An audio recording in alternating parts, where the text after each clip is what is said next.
noite, graça e paz a todos. Estamos aqui para dar início em mais um culto recomeçado em Cristo. Eu gostaria de ler um texto que se encontra no livro do profeta Isaías, capítulo 43, versículo 18 e 19. Esqueçam do que se foi, não vivam no passado. Vejam, estou fazendo uma coisa nova. Ela já está surgindo. Vocês não a reconhecem? Até no deserto vou abrir um caminho e riachos no ermo.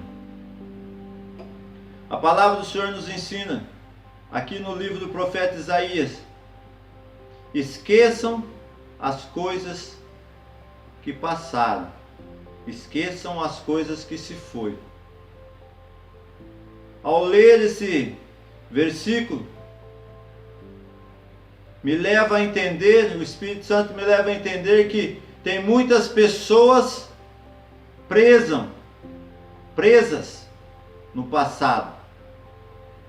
Tem muitas pessoas que não conseguem seguir a sua vida adiante, porque elas se encontram presas no passado. E a palavra do Senhor diz: esqueçam o passado.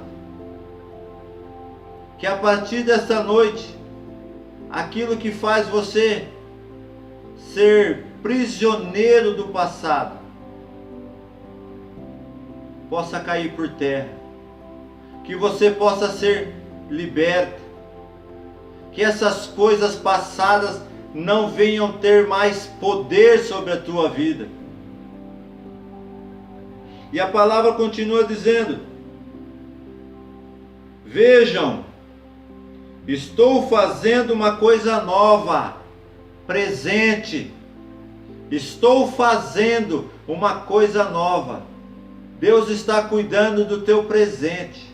Deus está cuidando de você neste exato momento. Porque a palavra nos explica que Ele está fazendo coisa nova, uma coisa nova. Vejam, estou fazendo algo novo para você. E a palavra do Senhor continua dizendo: ela já está surgindo. Vocês não a reconhecem? Deus está fazendo algo novo na tua vida. Basta você reconhecer. Basta você reconhecer que algo novo está acontecendo na tua vida, porque é Deus que cuida do teu presente. E a palavra ainda continua dizendo assim: até no deserto vou abrir um caminho. Vou abrir um caminho. Nós estamos falando do tempo futuro. Até no deserto vou abrir um caminho e riachos no ermo. A palavra nos ensina que Deus cuida do nosso presente, que Deus cuida do nosso futuro. Porque quando nós lemos que Ele está abrindo caminho no deserto e riachos no ermo, nós entendemos que Deus está fazendo na tua vida coisas improváveis, coisas que muitas vezes nem nós acreditamos que pode acontecer, mas Deus nesse momento está falando para você: eis que abrirei caminho no deserto e riachos no ermo. Riachos no ermo, ermo significa local distante, local não habitado, onde por muitas vezes ninguém habita. É local isolado, muitas vezes local que as pessoas não acessam. A palavra está falando: abrirei riachos no ermo. Se você tem algo que parece ser impossível na tua vida, a palavra do Senhor está falando para você assim essa noite: estou abrindo um caminho no deserto e riachos no ermo. Se para você é impossível, a palavra diz que o Deus que nós servimos é o Deus do impossível. Ele opera o impossível na tua vida. Basta você crer, basta você fazer a tua parte. Porque Lázaro, quando estava morto, era impossível aquele homem voltar à vida. Mas Jesus chega depois de 4 dias e ele fala: remove aquela pedra. Aquela pedra as pessoas tiveram que remover. Aí Jesus chega e fala: Lázaro, sai para fora. O impossível aconteceu. Aquele homem que estava morto já fazia 4 dias, que já cheirava mal, voltou a viver, porque Jesus operou o impossível na vida daquele homem, e Jesus vai operar o impossível na tua vida. Basta você crer, basta você acreditar, basta você deixar as coisas velhas, porque as coisas novas já estão se fazendo na tua vida. Amém? Esquece as coisas velhas. Esquece aquele passado de tristeza. Sabe, aquela amargura que você carrega no teu coração, que você não consegue nem sorrir mais, você não tem mais alegria, você não tem mais aquela felicidade que você tinha, porque você está presa no passado. E a palavra está falando: eis que faço coisas novas. Eis que estou fazendo coisas novas na tua vida. Deixe o passado para trás. E eu gostaria de orar por você nesse exato momento. Querido Deus, eterno Pai, em nome do teu Filho Jesus, ó Pai, nesta noite eu clamo a tua presença sobre o teu povo, ó Deus. Muitas vezes, ó Pai, o povo, Senhor, está preso, está sendo prisioneiro do passado, e esse passado não está deixando a pessoa enxergar que o Senhor está abrindo um caminho no deserto na vida desta pessoa. Então, em nome de Jesus, ó Pai, que esta noite elas possam deixar o passado para trás e viver uma nova experiência debaixo da tua presença. E ter de volta a alegria, ter de volta a vontade de viver, a vontade de sorrir. Tem pessoas que eram pessoas alegres, pessoas felizes, e hoje são pessoas tristes porque no passado aconteceu algo e elas continuam presas no passado. Mas em nome de Jesus, que essa pessoa venha ser liberta agora. Que essa pessoa venha ser liberta desse passado agora, para que ela possa viver o teu presente e assim caminhar sobre o teu futuro. Porque a tua vontade sobre as nossas vidas, ela é boa, ela é perfeita e ela é agradável. É o que eu lhe peço e desde já lhe agradeço. E nesse momento eu gostaria de passar para a equipe de louvor, onde nós vamos estar adorando e glorificando o teu santo nome. É o que eu lhe peço e desde já lhe agradeço. Amém. Paz, irmãos, boa noite. Vamos novamente estar aqui reunidos, cada um na sua casa, mas reunidos em espírito e em verdade, e vamos entregar ao Senhor o nosso louvor e a nossa adoração, porque Ele merece, né? Então vamos lá. Vamos cantar uma música que faz tempo que eu não canto e eu gosto muito dela, ela é bem simples. É o Abba, da Laura Sogueles, que a gente canta bastante na igreja. Cantava, né? Não sei agora se canta tanto, mas ela é bem simples, mas ela é muito linda a letra e ela traz uma verdade, né, na letra. Então vamos cantar juntos. Nós pertencemos ao Senhor, amém?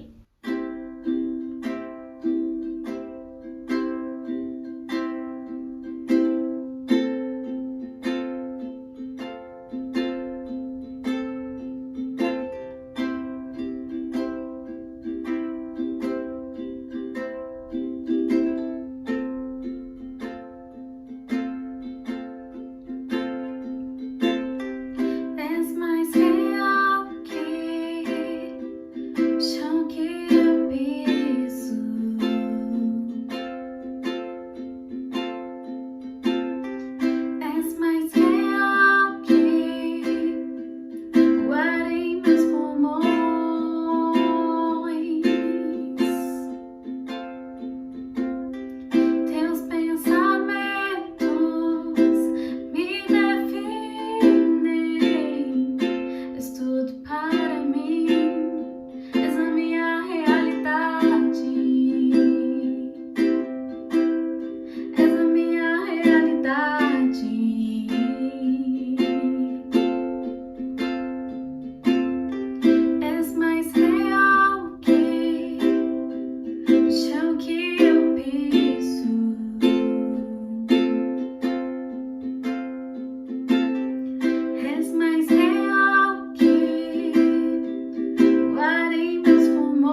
pensamentos me definem. És tudo para mim, és a minha realidade. És a minha realidade. Teus pensamentos me definem. És tudo para mim, és a minha realidade. És a minha realidade. Abba, Abba, eu pertenço a ti. Abba, eu pertenço a ti. Abba, eu pertenço a ti. Obrigada, Senhor. Abba, papai, eu pertenço a ti.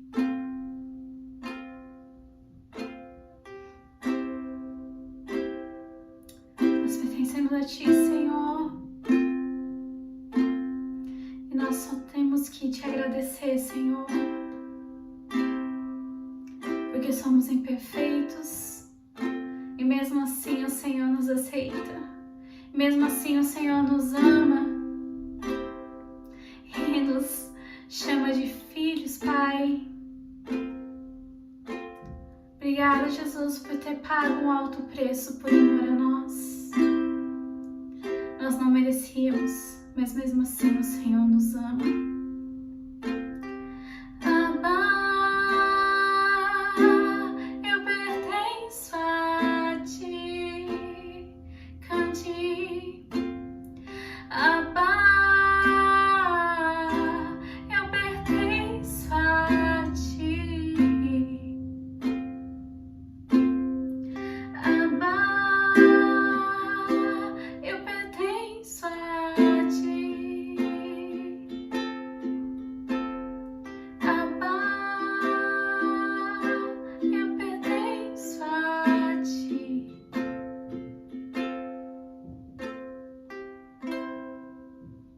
Aleluia, Senhor, nós pertencemos a ti, Senhor. Muito obrigada, Senhor Jesus.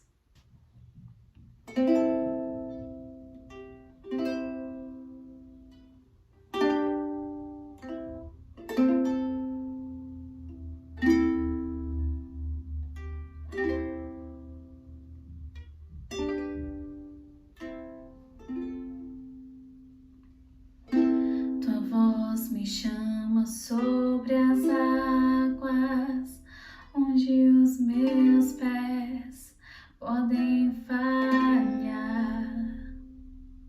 E ali te encontro no mistério, em meio ao mar, confiarei. Ao teu nome clamarei,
e me leve sobre as águas, por onde quer que chames.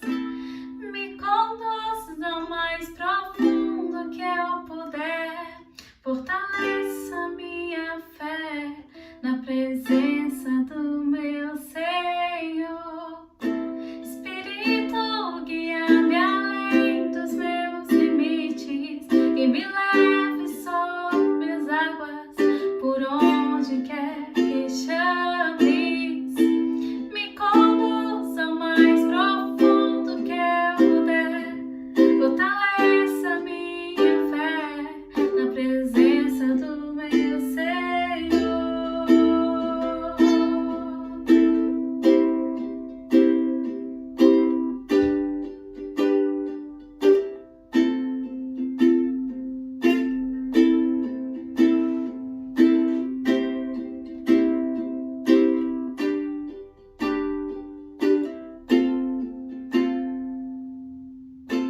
Ao teu nome clamarei, e além das ondas olharei. Se o mar crescer, somente em ti descansarei, pois eu sou teu e tu és meu.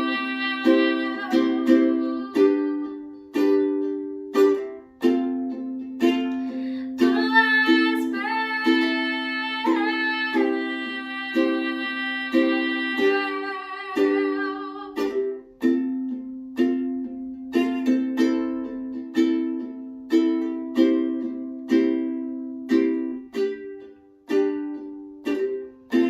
Ao teu nome clamarei, e além das ondas olharei. Se o mar crescer, somente em ti descansarei, pois eu sou teu e tu és meu.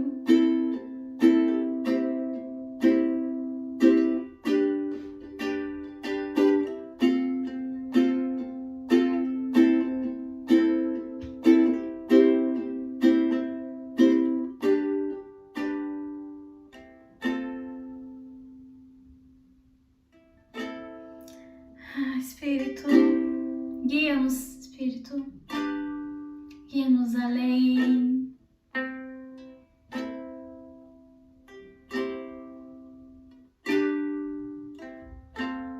Mais uma vez. Espírito, guia-me além dos meus limites e me leve sobre as águas, por onde quer que chames. Me conduz ao mais profundo que eu puder, fortaleça minha fé na presença do meu Senhor.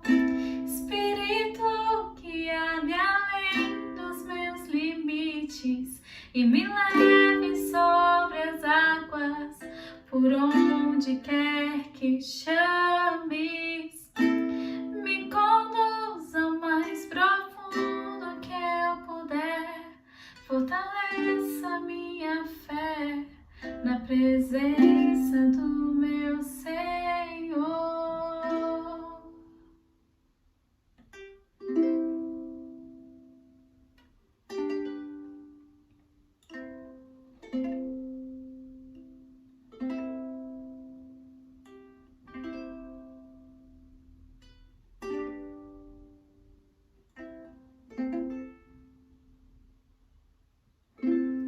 Ao teu nome clamarei, clame ao Senhor,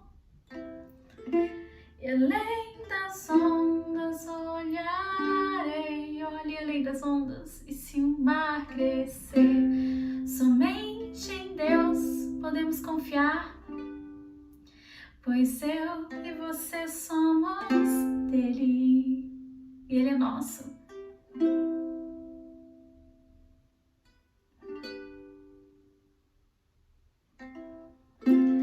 Ao teu nome clamarei, e além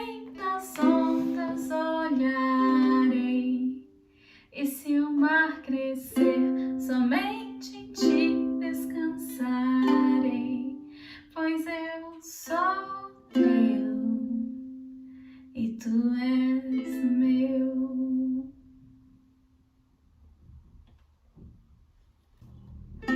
Vamos provar o quão real é tua presença.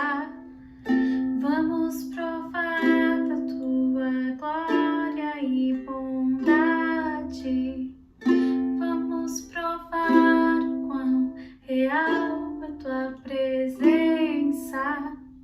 Vamos provar da tua glória e bondade, Senhor.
Vamos provar da tua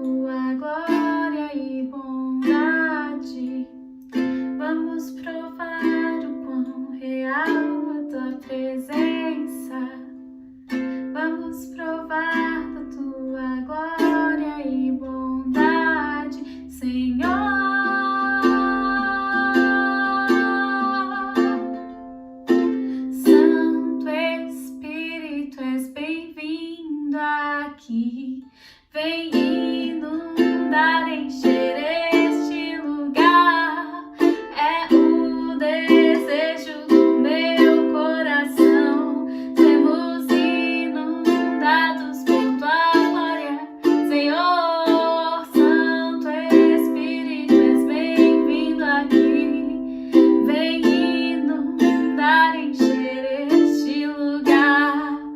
É o desejo do meu coração, sermos inundados por tua glória, Senhor.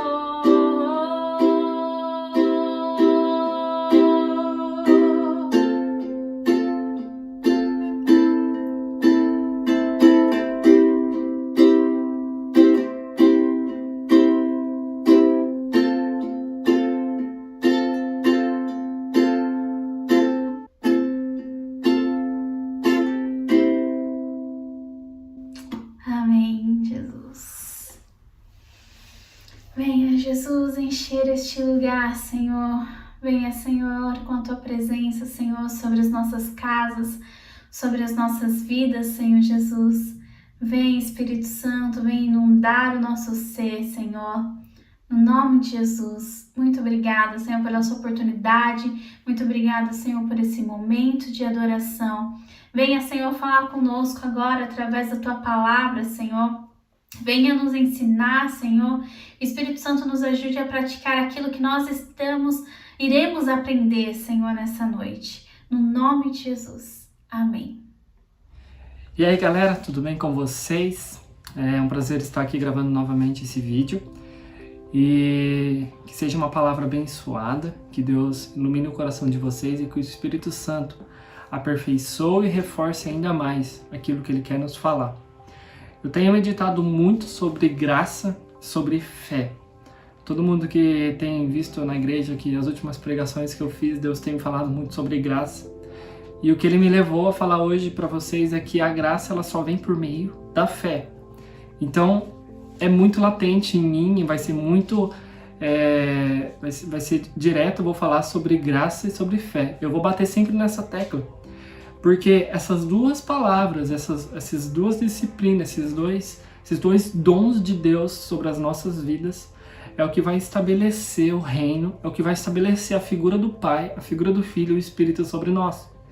Então é impossível a gente desenvolver um cristianismo vivo, um cristianismo eficaz e um cristianismo que transpasse a nossa vida, que transborde de nós para o outro, se a gente não saber o que é fé, não tiver uma fé viva, uma fé inteligente, uma fé firme e não entender que a gente é graça.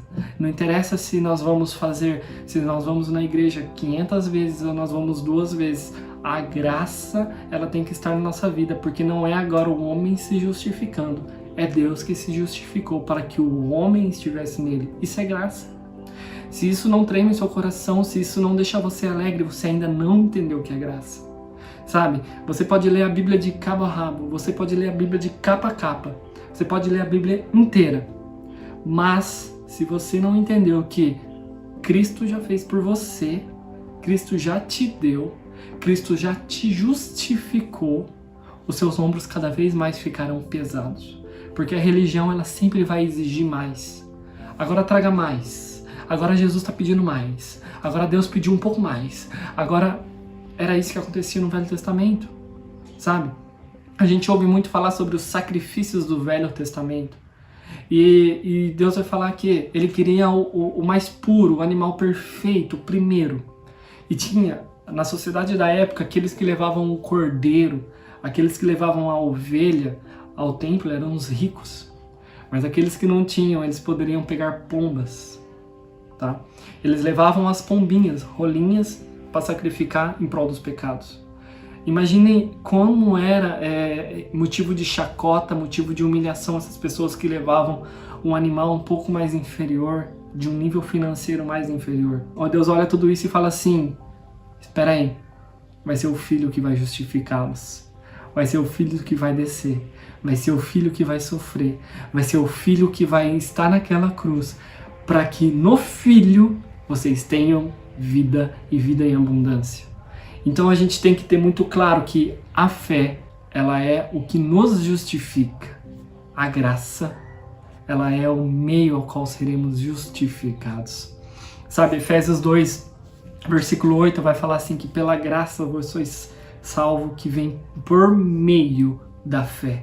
Isso não é dom de vocês. Ou seja, a graça ela é uma casa, ela é um lugar, ela é Jesus. Mas para que eu possa entrar nessa porta, nessa casa, a porta se chama fé. A chave vai ser a fé. Se você acredita que Jesus é o ambiente, o lugar, o terreno aonde somos salvos, para você chegar nesse terreno, nesse ambiente, nesse lugar, vai ser por meio da fé. Sim, você tem que ter fé para pisar dentro dessa casa. Em muitos momentos Jesus pisa no chão, Jesus anda pelo Jerusalém, anda por Israel e ele vai falando assim, que fé a sua te salvou? Que fé a sua te salvou? Nunca vi uma fé como essa, eu nunca vi uma fé do tamanho dessa. Olha que grande fé teve essa mulher, você é uma pessoa de fé. Ele falava isso constantemente, porque acreditar nele é o caminho, é o primeiro passo para ter uma vida com ele. Você não vive aquilo que você não acredita, sabe? Por exemplo, eu não acredito que pular 7 ondinhas de Réveillon vai me trazer uma vida confortável ou um ano bom. Imagina as pessoas que pularam nesse ano, o que estão acontecendo, estão todas trancadas. Será que as pessoas estão pensando, será que eu pulei 7 ondinhas? 8? 9? Acho que eu pulei 5.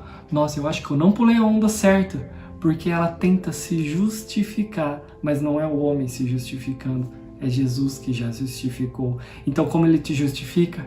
Pela fé. A fé ela vai ser sempre a porta de entrada na graça. Só que você vai me falar assim, nossa Luan, beleza, eu creio em Jesus, eu creio em tudo, mas as provações, os problemas, nada para de acontecer, cada vez está mais difícil, cada vez está pior, cada vez parece que está mais complicado. E agora o próximo segredo que eu te falo é que para você desenvolver uma boa fé, vai ter que viver nas aflições. Momentos de aflições sempre vão provar a nossa fé, sabe? Sempre. Sempre vão provar a nossa fé. Eu gosto muito de estudar a Bíblia. E quando a gente vai estudar a Bíblia e os tempos de momento, de horas, o tempo, a palavra tempo ela vai ter 3 palavras na Bíblia. Sim, no grego. Ela vai ter o Cronos, ela vai ter o Kairos e ela vai ter o Aion ou Aionos. O que isso significa? O que isso tem a ver com a nossa fé? Cronos é o nosso tempo, é o nosso relógio. 24 horas, 7 dias, 30 dias no mês, 365 dias no ano. É ele que vai estabelecer a hora de chegar, a hora de sair, marcar a reunião, horário do culto, horário que a gente faz uma coisa, faz outra, horário de trabalho. Esse é o tempo Cronos, é onde a gente está, sabe? O tempo Kairos é o tempo de Deus. Às vezes você tem coisas hoje que você orou há 2 anos atrás e você conseguiu somente hoje, somente agora. Significa o quê? Que naqueles 2 anos atrás Deus ainda não estava, você ainda não estava preparado para que Deus te desse aquilo, ou Deus te permitisse aquilo. É o Kairos, é o tempo dele. É ele que decide. É ele que traz sobre a sua vida. E aí a gente vai ter o tempo Aionos. Sabe o que é o tempo Aionos? O tempo Aionos é onde tudo é, onde tudo já está, onde tudo já permanece. É o tempo da eternidade. Sabe o que a fé vai falar? A fé do Cronos, a fé do nosso momento, a fé da onde a gente vive, ela transpõe o Kairos e ela chega no Aionos e ela fala assim, aqui eu já sou, aqui eu já fui, aqui eu já estou.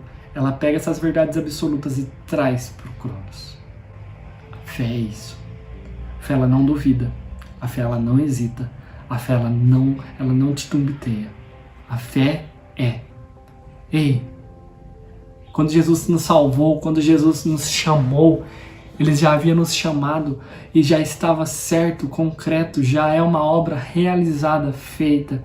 O que você precisa trazer é as verdades absolutas do tempo Aionos, da onde tudo é, do céu, para a sua vida no Cronos. É por isso que muitas vezes As pessoas chegam em nós e falam assim: nossa, era para você estar preocupado. Nossa, por que você está sorrindo? Nossa, por que você está assim? Nossa, por que? Tá tudo dando errado. Aí você fala assim: as circunstâncias, elas não me definem. Quem me define são as verdades de Deus que já estão no Aionos. Eu só estou esperando o Kairos aparecer, o tempo dele, para trazer no Cronos. São 3 tempos: Cronos, Kairos e Aionos. Escuta aqui, momentos assim eles não mudam a gente, momentos assim eles revelam o nosso caráter. Eu te pergunto, quem é você no meio da crise? Quem é você no meio do transtorno? Quem é você no meio do tumulto? Se você abre o Evangelho, ali você vê o povo que estava à espera de Jesus e muitas pessoas estavam sofrendo. Só que muitas delas tiveram a ousadia, tiveram a coragem de se achegar por meio da fé em Jesus e ali receberam justificação. Eu sempre gosto de falar, para mim, um exemplo clássico de graça é Lucas 19, Zaqueu. Zaqueu, ele não era merecedor. Zaqueu, ele tinha ouvido falar quem era Jesus. E ele decide, por meio da fé, subir numa árvore e tentar ver Jesus. Ele acreditou já em quem era Jesus, sem Jesus o conhecer pessoalmente. Ele olha e ele fala assim: esse Jesus é o que cura? Nossa, esse Jesus tá famoso. Eu quero só poder ver de longe. Jesus vai e janta a casa dele e traz a salvação naquele dia à casa dele. Então o que eu quero falar é que momentos assim, eles não devem nos moldar, eles revelam caráter. Aflições, elas não são para nos atrapalhar. Aflições, elas são para nos chegar mais perto de Cristo. Eu acredito que é muito fácil a gente ter fé quando tudo está bem. É muito fácil a gente falar: Deus é bom porque eu estou bem. Mas é muito de coragem, de fé dizer: Deus é bom, mesmo eu estando mal. Mesmo o mundo estando mal, eu estou bem, porque eu sei que no Aionos eu já venci. É só ele fazer o tempo Kairos, porque o tempo dele também é perfeito, para que no Cronos eu esteja bem. São 3 ambientes. São 3 ambientes que moldam. São 3 ambientes que dizem quem a gente é. E quando a gente olha para as circunstâncias, quando a gente olha para o ambiente, quando a gente olha para a criação, a criatura é muito mais frágil. Muito mais frágil. Quando Adão e Eva eles saem do jardim, eles falam: sim, somos frágeis, Senhor, porque agora estamos saindo da sua presença. E de fato somos frágeis. Eles tiram a presença de Deus do meio deles e agora eles passam a viver como criaturas. E desde então, por meio da fé, nós vamos nos tornando filhos. E as circunstâncias, elas sempre vão sobrepor as criaturas. Sempre. Quem acha o oceano gigante? Gigante mesmo. Um vento, uma chuva, são criação. A criação revolta e a criatura fraca. A gente não vê esse vírus, por exemplo. É um vírus invisível, um vírus microscópico, mas que, porém, nos botou dentro de casa. E eu não tenho medo dele, sabe? Porque eu estou em Cristo. Mas você vê que a criação ela é mais forte do que a criatura, pois ela revela quem criou. Nós não somos tão tecnológicos, tão revolucionários, temos os melhores equipamentos, conhecemos a Lua, porém foi um vírus que colocou todo mundo dentro de casa e que o mundo inteiro está apático, está amedrontado, está teimoso, com medo, porque eles estão com medo da criação, revolta, sabe? E quando a gente então olha para a criação e sem o olhar de Cristo, a gente fica medroso. As pessoas elas têm que começar a desenvolver a fé, e uma fé individual, uma fé firme, uma fé forte, sabe? Sabe o que acontecia no Antigo Testamento? As pessoas elas não conheciam a Jesus, as pessoas elas não conheciam a Deus, e a fé delas era baseada em Deus de Abraão, de Isaac e de Jacó. Ah, você é aquele que serve o Deus de Abraão, Isaac e Jacó? Porque elas não tinham a própria fé, elas não tinham a própria experiência com Cristo. É por isso que quando Jesus chega, ele fala assim: eu não vim desmerecer as profecias, eu vim apenas cumpri-las. Ele fala assim: eu sou Deus que vou ter experiência com vocês. Isso é fé, é experiência com Cristo. A fé, ela vai te abrir para a graça ela vai te aperfeiçoar em Cristo. Na fé, eu já sei que eu venci. A graça, ela é a capacidade que eu venço. A fé me diz: você já venceu. A graça me fala assim: só siga esse caminho, que a vitória vai estar lá. Simples. Fato. Porém, eu quero agora deixar para vocês duas passagens onde os discípulos foram tentados em meio à fé. A primeira passagem está em Mateus 8, 23. Lê comigo. Mateus 8, 23, ele vai dizer assim: em seguida, Jesus entrou no barco e seus discípulos o acompanharam. De repente veio sobre o mar uma tempestade violenta, com ondas que cobriam o barco. Jesus, no entanto, dormia. Os discípulos foram acordá-lo, clamando: Senhor, salva-nos! Vamos morrer! Por que vocês estão com medo? Perguntou ele. Como é pequena a sua fé! Então levantou-se, repreendeu o vento e o mar, e houve grande calmaria. Os discípulos ficaram admirados. Quem é esse homem? Diziam eles. Até os ventos e o mar lhe obedecem. Essa história ela já é conhecida, ela está nos evangelhos, e cada um vai agregar um pouco de detalhe a essa história maravilhosa. Só que todos eles vão dizer que os discípulos falaram: vamos morrer. Pensa comigo, havia um barco, havia uma tempestade. Jesus estava no barco. E a tempestade começa a deixar o mar revolto, a tempestade começa a chacoalhar, a tempestade começa a cobrir, e de repente todo mundo fica com medo, preocupado. Jesus dorme no barco. E todo mundo está preocupado, todo mundo está eufórico, o que vai acontecer? Até que eles falam: vamos morrer. É aquilo que eu disse.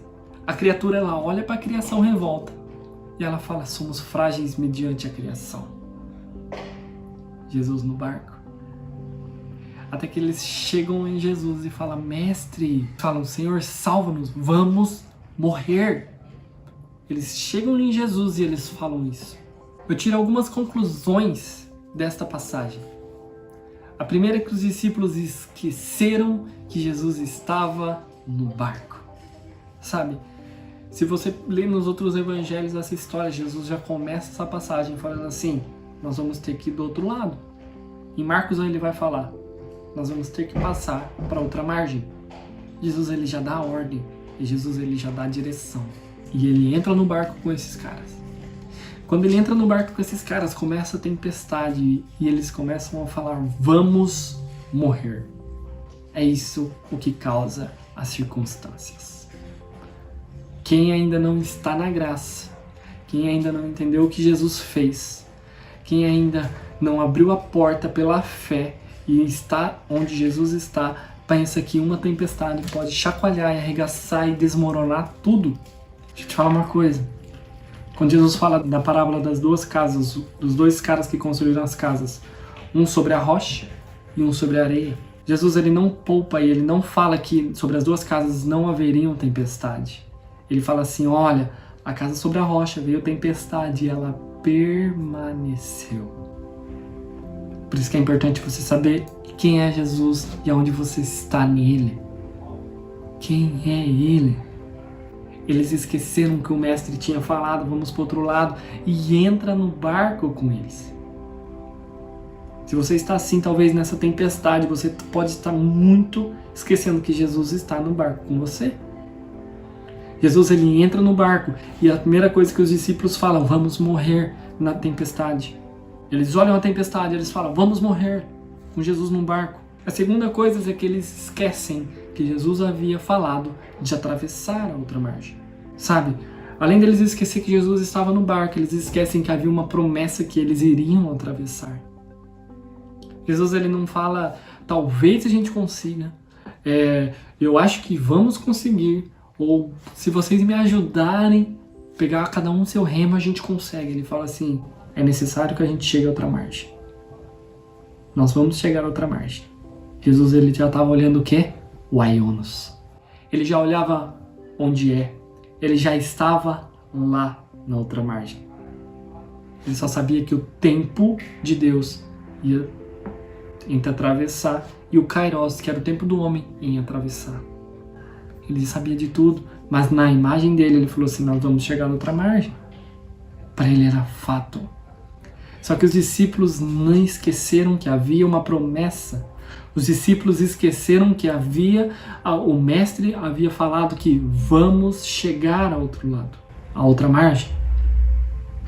E nesse momento de aflição, nesse momento de tempestade, só revelou quem eles eram. Só revelou quem os discípulos eram.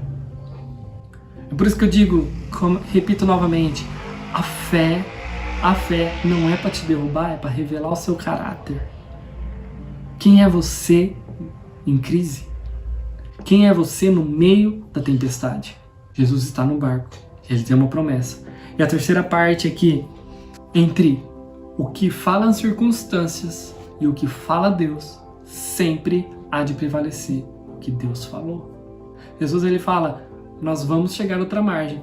Há uma tempestade e aí eles ficam afoitos e eles esquecem da promessa. E entre as circunstâncias e o que fala Jesus, o que prevalece vai ser sempre o de Jesus. O que Jesus te chamou, o que Jesus tem falado, o que Jesus tem te revelado, é isso que Ele quer de você. Tá difícil? Tá. Mas há uma promessa, há uma justificação, há uma graça. Já é. Se você não entender que o Aionos já é, você sempre vai viver no Cronos, entre aflições e tribulações, e nunca vai perceber que Jesus já é realidade. Jesus ele não vai se tornar realidade, ele já é realidade. Então a primeira tempestade, os discípulos olham e esquecem que Jesus estava no barco, que Jesus tinha dado uma promessa e que a promessa dele sobrepõe razões, circunstâncias humanas ou da natureza. Sobrepõe. Ele é Deus. Aleluia. Dá um aleluia aí na sua casa. Aleluia. A próxima passagem que eu quero ler está em Mateus 14, 22. Vou ler para vocês. Diz assim: Logo em seguida, Jesus insistiu com seus discípulos que voltassem ao barco e atravessassem até o outro lado do mar, enquanto ele despedia as multidões. Depois de mandá-las para casa, Jesus subiu sozinho ao monte a fim de orar. Quando anoiteceu, ele ainda estava ali, sozinho. Enquanto isso, os discípulos, distantes da terra firme, lutavam contra as ondas, pois um vento forte havia se levantado. Por volta das 3 da madrugada, Jesus foi até eles, caminhando sobre as águas. Quando os discípulos ouviram caminhando sobre as águas, ficaram aterrorizados. É um fantasma! Gritaram cheios de medo. Imediatamente, porém, Jesus lhe disse: Não tenham medo, coragem, sou eu. Então Pedro perguntou: Se é realmente o Senhor, ordene que eu vá caminhando sobre as águas até onde está. Venha, respondeu Jesus. Então Pedro desceu do barco e caminhou sobre as águas em direção a Jesus. Mas quando reparou no vento forte, nas ondas, ficou aterrorizado. Começou a afundar e gritou: Senhor, salva-me! No mesmo instante, Jesus estendeu a mão e segurou. Como é pequena sua fé, disse ele. Por que você duvidou? Quando entraram no barco, o vento parou. Então os outros discípulos o adoraram e exclamaram: De fato, o Senhor é o Filho de Deus. Esse texto é maravilhoso. Esse texto mostra como Jesus age. Sabe, quando Jesus está ali, Jesus já fala novamente para eles: olha, atravessem, bora um pouquinho, a gente se encontra. Agora Jesus já não está no barco. Agora tem uma tempestade, tem um vento contra, tem ondas altas, mas Jesus não está no barco. Ferrou. Agora acabou. Porque na outra tempestade, eu imagino, eles pensando, gente, pensa comigo, na outra tempestade, havia tumulto, havia revolta, o mar revolta, lá, mas Jesus dormia no barco. Jesus estava a 1 metro de distância, Jesus estava a 1 braço de distância, a 1 grito de distância, mas agora não. Jesus não está no barco. Ele não está no barco. Sabe, a primeira tempestade mostra que eles esqueceram que Jesus estava no barco e que havia uma promessa. Agora, nessa segunda tempestade, eles esqueceram quem era Jesus. Quando eles olham para Jesus vindo por sobre as águas, eles gritam: é um fantasma! Porque agora a figura de Jesus já não estava mais sobre a mente deles. A figura de Jesus, eles olham para as circunstâncias e eles falam assim: só falta um fantasma para acabar com tudo. Tem gente tirando balde de água dentro do barco, tem gente tentando apalpar o barco, tem gente tentando acalmar a tempestade, tem gente orando, tem gente tudo fazendo. E aí eles só pensam assim: só falta um fantasma. Acabou. É o fim. Porque Jesus já não está no barco mais, então qualquer coisa agora, né? Já era. E a primeira coisa que eu tiro dessa tempestade é que eles esqueceram quem era Jesus. Eles não o reconhecem. Eles não o reconheceram. Em meio a uma tempestade, eles não reconheceram quem era Jesus. Porque ele já não estava no barco. Ele estava longe. A preocupação, o medo, a dúvida gera cegueira, que agora eles não reconhecem mais quem é Jesus. Só que quando Jesus chega, Jesus está andando sobre as águas. Eles olham: olha lá, Jesus, é ele, é Jesus, não é? Olha o que Jesus fala: não tenham medo, no verso 27, não tenham medo, coragem, sou eu. Aí eles falam assim: palavras do mestre. Palavras do mestre. Mas aí a gente tem Pedro. Pedro fala assim: olha, mestre, eu ainda acho que é um fantasma. Né? Pedro é demais. Pedro é um caso à parte. Eu ainda acho que é um fantasma, Deus. Olha, mestre, eu ainda acho que é um fantasma. Sabe o que eu significo com isso? Que talvez a gente está no meio do sofrimento, a gente está na aflição, a gente ainda está preocupado, a gente já não reconhece quem é Jesus e de repente chega a irmã do manto, o irmão do manto, chega essa pregação, chega a palavra, chega alguém em você e fala assim: olha, Jesus me falou que vai te tirar dessa. Confia. Às vezes a gente não conhece os caminhos de Deus e às vezes Deus quer usar dessa forma. Quantas vezes eu já ouvi Deus falar com os outros coisas que era para falar comigo? Para quê? É o caminho de Deus. Eu ficava mais revoltado, falava: Deus, por que você vai falar com o Zezinho, com a Zezinha? Fala comigo. É eu que estou sofrendo. Às vezes a gente ouve palavras de esperança. Às vezes a gente assiste um vídeo, a gente ouve uma música, só que ainda não é o suficiente. E não vai ser. Sabe o que vai ser suficiente? Quando você estiver com Cristo junto dele, aonde ele habita e você habitar. A experiência dele com você. E Pedro fica revoltado. Pedro quer ver, Pedro quer sentir. Olha, eu não acredito no que me falam. Eu quero. Pedro toma de Tomé. Eu quero. Mas sabe o que Jesus fala? Vem até mim. Pedro fala: posso ir até com o Senhor? Se for o Senhor, que eu vá até aí. E Jesus fala assim: venha no meio da tormenta comigo. Gente, o barco era o lugar seguro para eles no momento. Sabe o que Jesus fala para Pedro? Venha no meio da tormenta comigo. Você entendeu? Ei, o Cronos está sendo ruim? Vem aqui no Ionos comigo.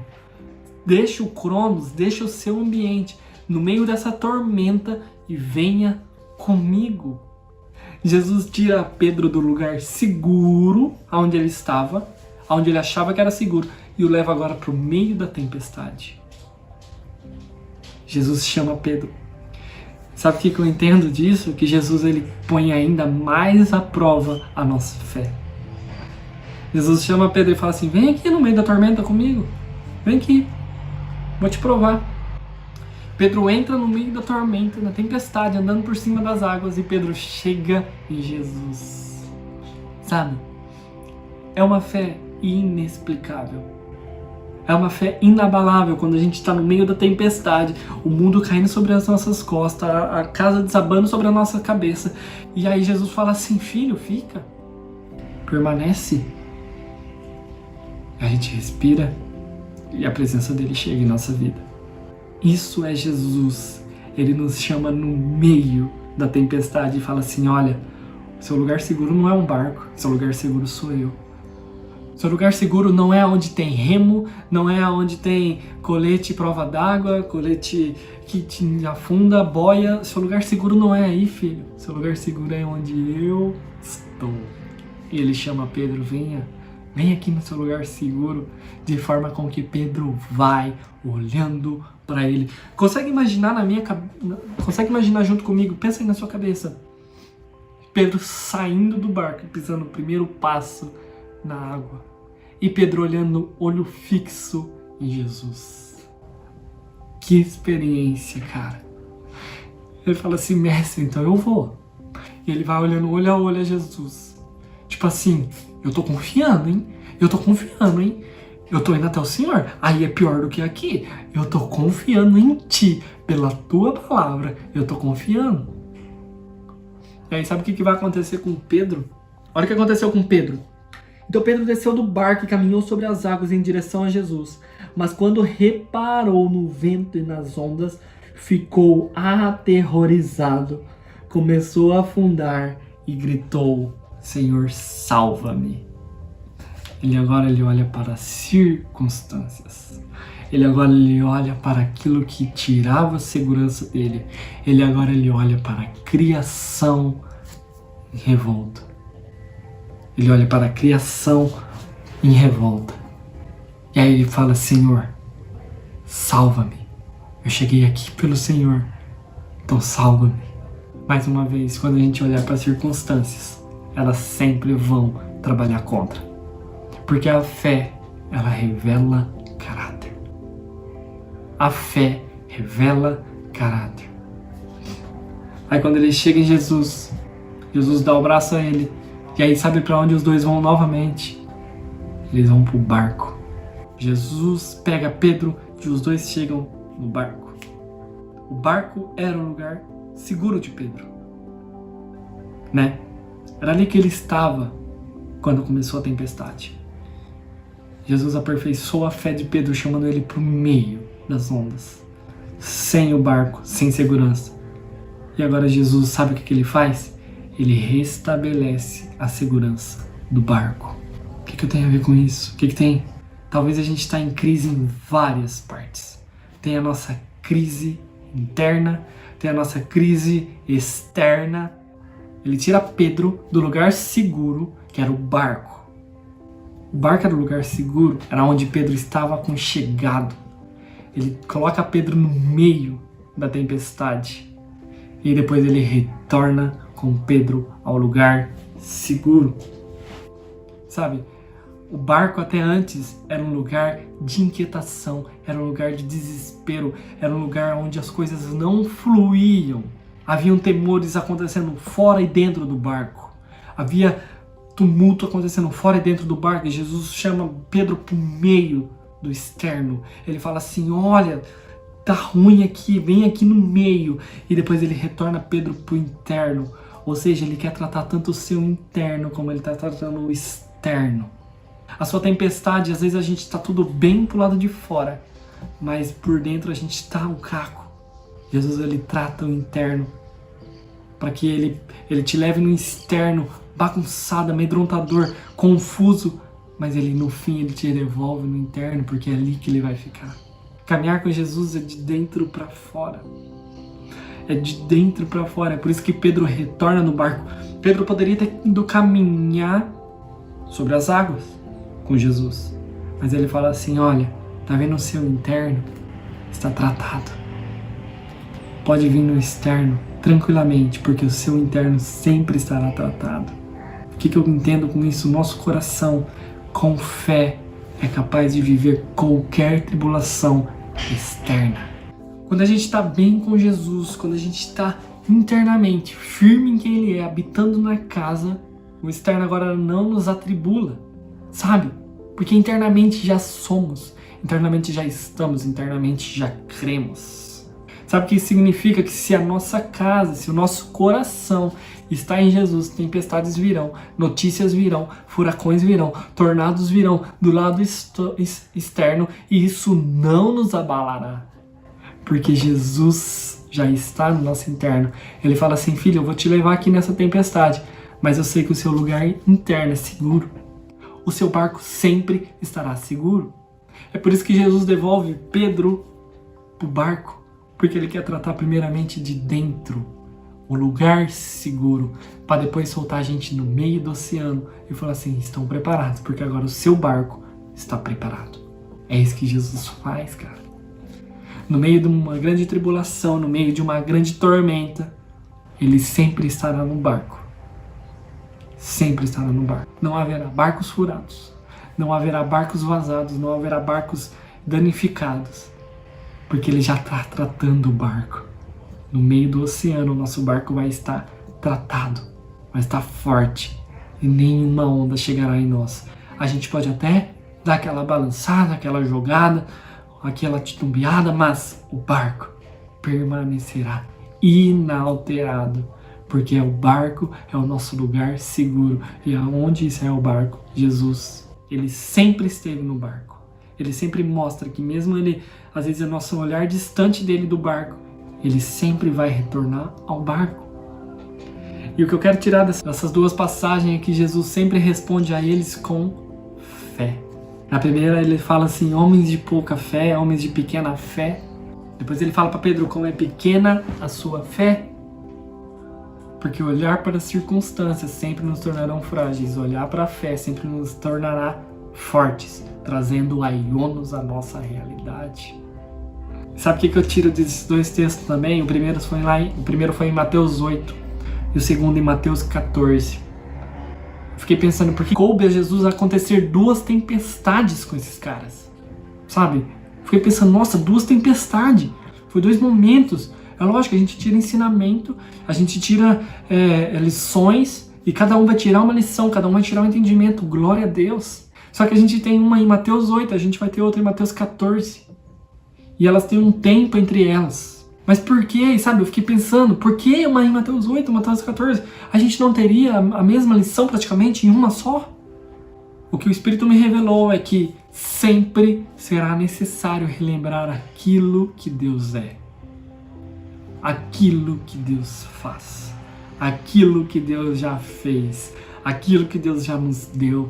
Aquilo que Deus já nos contemplou. Sempre. Sempre. Eu imagino Jesus indo com eles no barco, nos meus pensamentos, indo com eles no barco falando assim, gente, vocês não lembram da outra tempestade que eu acalmei o vento, que eu acalmei o lago? Por que vocês estavam preocupados? E eles ficam assim, nossa Jesus, a gente esqueceu. Nossa Jesus, verdade, hein? Nossa, se eu tivesse lembrado, eu nem teria ficado preocupado. Né? Talvez Pedro, nossa, mas é que dessa eu queria andar em cima das águas, sei lá. Deus sempre vai querer fazer a gente lembrar de quem Ele é. Isso é fé e isso é o princípio da tribulação sobre as nossas vidas. Eu acredito que muitas das nossas aflições que a gente tem passado hoje, talvez a gente já passou piores décadas atrás, sabe? Nossos pais, nossos avós viveram talvez coisas piores do que essas aqui. Só que Deus sempre Ele traz. Por quê? Porque Ele quer aperfeiçoar em fé. Ele sempre permite para falar assim, ei, quem é o Senhor da sua vida? Para quem você olha em meio à tempestade? Você olha para mim ou para as circunstâncias? Então, na primeira tempestade, tira essas verdades. Jesus está no barco, há uma promessa que sobrepõe as leis da natureza. Na segunda tempestade, eles não reconhecem Jesus. Jesus tira Pedro, coloca no meio da tempestade e devolve ao barco, onde é um lugar de segurança, onde Jesus habita contigo. É um lugar de segurança. Ele te leva para a tormenta, mas ele fala, filho, vamos voltar para o barco, porque lá é um lugar seguro. E sabe o que eu quero falar para você? É que quem será você depois dessa crise? Quem você se tornará após essa crise? Sabe? Gente, a gente não pode sair dessa crise e voltar para as crises antigas. A gente não adianta a gente passar pelo coronavírus e voltar à crise de identidade. Não adianta passar pelo coronavírus e voltar à crise de depressão, a crise de eu não sei o que eu faço, a crise de não ter propósito, a crise de por que eu vou na igreja. Não adianta. Quem será você depois dessa crise? Deus tem que te forjar nessa crise.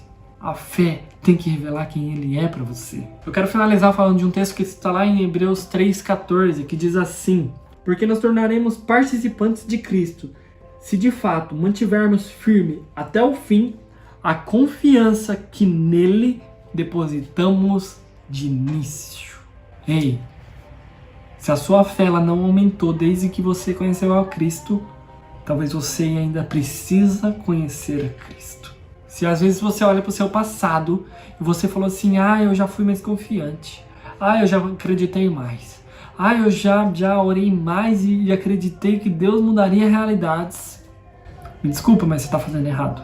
Olha o que vai falar: só tornaremos participante se de fato mantivermos firme até o fim a confiança em que nele depositamos no início. No início. Eu não estou falando de obras. Eu não estou falando de primeiro amor. Eu não estou falando de que eu limpava, lavava, cozinhava na igreja. Não estou falando disso. Eu estou falando assim: quem era Jesus quando você o conheceu? Quem é Jesus agora, no meio da tormenta? Olha a continuação do texto, lê comigo 15. Lembre-se do que foi dito hoje. Se ouvirem a sua voz, não endureçam o coração como eles fizeram na rebelião. Olha o 16. E quem foram os que rebelaram mesmo depois de terem ouvido? Não foram aqueles que saíram do Egito conduzidos por Moisés? 17. E quem deixou Deus irado durante 40 anos? Não foi o povo que pecou e cujos corpos ficaram no deserto? 18. E a quem Deus se dirigiu quando jurou que jamais entrariam em seu descanso? Não foi ao povo que lhe desobedeceu? Olha o 19. Vemos, portanto, que não puderam entrar em descanso por causa de sua incredulidade. Você pode ter ido na igreja a sua vida inteira. Se você não desenvolveu uma fé e não habitou na graça, vai ser muito difícil. Deus não quer obras, Deus não quer feitos, Deus não quer, nossa, eu lavo, passo, eu faço isso. Marta e Maria, lembra de Marta e Maria? Deus só quer uma fé que te conduz à graça, porque Ele já fez. Eu estou gravando esse vídeo no dia de Páscoa, um domingo. Foi sexta-feira santa, sexta-feira onde a gente marca como o dia em que Cristo morre na cruz, né? A Bíblia vai falar isso. Ali na cruz, quando Deus ele permite a morte de Cristo, Ele derruba a ira dele sobre Cristo. É por isso que Jesus vai falar: porque me abandonaste? Porque o pecado do mundo estava sobre Ele.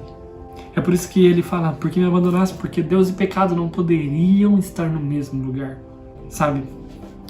Ali naquela cruz havia a ira sendo derrubada sobre Cristo.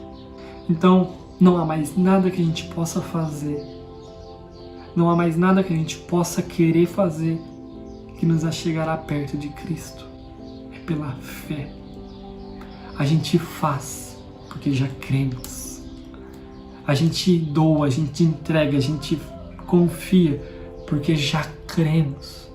As obras vêm pelo um crer, e um crer inabalável. A gente só conseguirá descansar com Cristo se de fato a nossa confiança e o nosso crer estiver em Cristo. Não adianta a gente ler a Bíblia, a gente estudar 500 livros, a gente não faltar um culto o ano inteiro, se a nossa fé ela não se desenvolveu no meio desse caminho. A fé e a graça são consequências para uma vida eterna. Já como Deus quer a gente ir lá com Ele, cara. Deus quer demais a gente ir lá com Ele, porque Ele não teria feito o que Ele fez.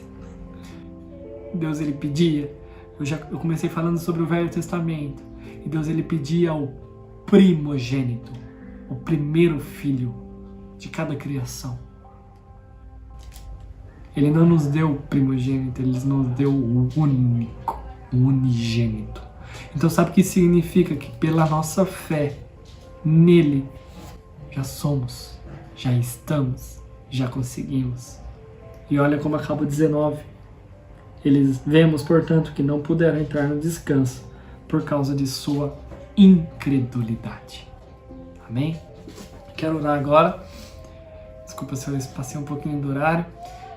Mas peça a Deus uma fé inabalável. Ele fala que se ela for do tamanho de uma mostarda, a gente moveria montes. Não em nós, mas nele. Amém? Vamos orar. Pai querido, Pai amado, Deus eterno, Pai. Sabemos que naquela cruz estava a sua ira. E sabemos que naquela cruz estava a nossa justificação por meio da fé que nos leva à graça. Pai, que nós possamos tirar essas cargas pesadas dos nossos ombros. Que nós possamos viver uma vida leve, Papai, por meio da fé em Ti. O Senhor fala que o Senhor troca as cargas pesadas.